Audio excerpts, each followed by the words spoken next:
रूप যৌবনে পরিপূর্ণ অপরূপা সুন্দরী এক মেয়ে জঙ্গলের পাশে থাকা নির্জন এক মেঠো পথ দিয়ে হেঁটে যাচ্ছে। এমন সময় হঠাৎ করে প্রচন্ড বেগে ঝড় শুরু হয়ে গেল। তখন সেই মেয়েটি দেখতে পেল দূরে একটা ঘর দেখা যায়। এই ঝড়ের কবল থেকে বাঁচার জন্য মেয়েটি ওই ঘরের দরজায় কড়া নেড়ে সাহায্য চাইল।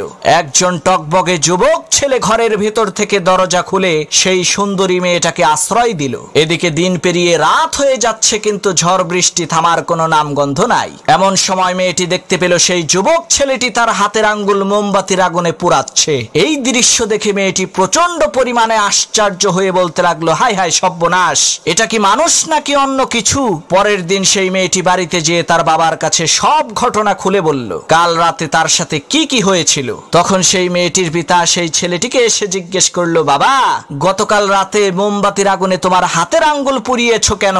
তখন সেই ছেলেটি বলতে লাগলো, চাচা, প্রচন্ড ঝড়ের রাতে আমার এই নির্জন ঘরের মধ্যে আপনার সুন্দরী মেয়েটাকে দেখে আমার মনের মধ্যে কুপ্রবৃত্তি চলে আসলো। তখন আমি আমার হাতকে মোমবাতির আগুনে পুড়িয়ে মনকে বোঝালাম, ওরে মন, এই দুনিয়ার সাধারণ আগুনই তো তুমি সহ্য করতে পারো না, তাহলে জাহান্নামের ওই কঠিন আগুন তুমি কিভাবে সহ্য করবা? ছেলেটির এই সততা দেখে লোকটি বলল, বাবা, একটা রাত তুমি ধৈর্য ধারণ করেছো, তার বিনিময়ে আল্লাহ রাব্বুল আলামিন সারা জীবনের জন্য আমার এই সুন্দরী মেয়েটাকে তোমার করে দিল।